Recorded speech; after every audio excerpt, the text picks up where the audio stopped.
Dakatarisa kudenga mtsotsi pamatama ose mandinoswera ndichiona kuti nyaya dzacho dziri kufamba sei sasekuru vevanhu kudai zvanditi the only Zimbabwean uncle. So tisi tinototora nyaya dzachona tichibva tadzisvitsa kwamuri vazukuru handiti.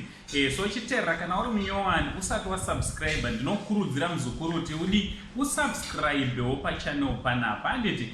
Wobva waisawo notification bell kuti pega pega patinoupload a video you will be notified handiti.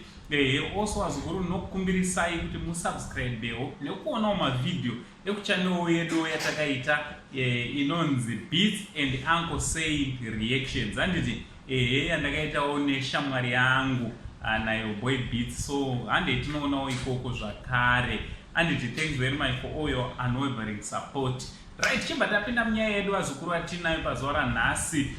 Kuna prophet vari kuMidrand uko handiti kuJoburg, ndizvo Joburg South Africa.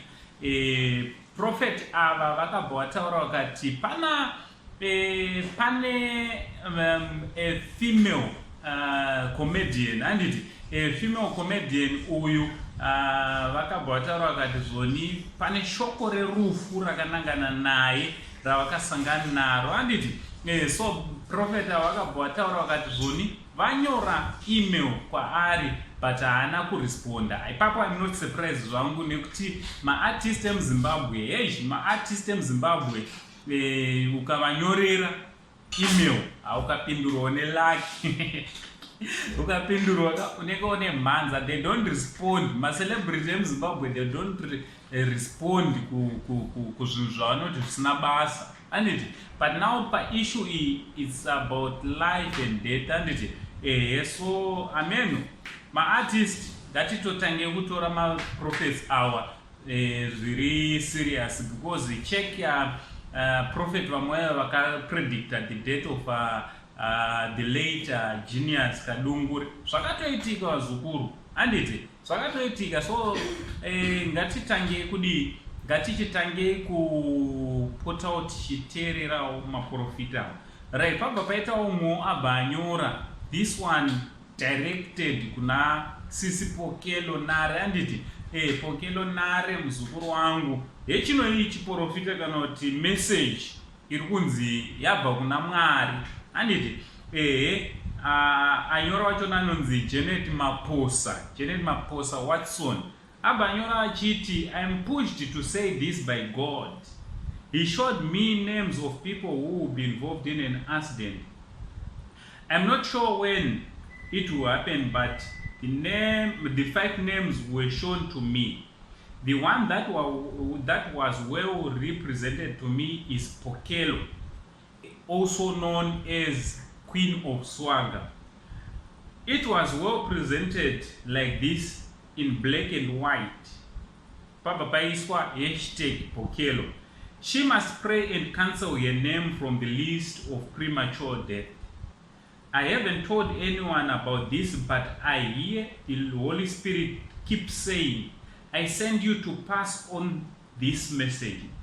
Don't persecute me, I'm just a messenger. I'm being obedient to the voice of God and the vision He gives me.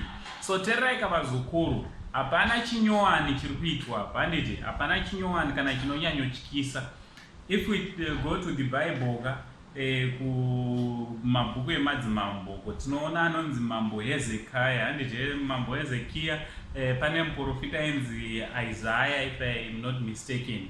Akatomboendawo nemessage yerufu handiti. Akatomboendawo nemessage yerufu kuna mambo kuti mambo hanzi put your house in order because rufu ruuya. But muri kuona kuti kana mamessage achikadai achibva kuna Mwari chaizvo handiti. Kana ari kubva kuna Mwari unochitopiwa mukana wekutoti unogona kutonamatawo ukati Mwari kana une zvakanakawo zvaunoitira Mwari handiti. Kana Mwari vachida handiti. You can go and say, God, please check my records. Tasaiwo kufamba kwangu munipo time another chance yekuti ndinge ndiri ndinopedzisa 1 2 3 things handiti. Because one day guys tichafa kufa it's definite. Angu newe tese tichafa nditi zvinogona kutityisa kana uchiudzwa zvekuti kwako kwava padhuze, but chokwadi ndechekuti kufa tiri parwendo tese ndonzira yedu teswa zvikuru. So not only macelebrity, tese ngatitiwo tikawanawo mamessage akadaika, we should start kumatorawo zviri serious kuitira kuti tisarasikirwe nevanhu. Anditi ndochandanga ndingoya zvokuudza ivo vazukuru, what do you think? Ngatitaura nei ku-comment section zvamunofunga. From Uncle Said, anditi the only Zimbabwean uncle, no, but that Mark love.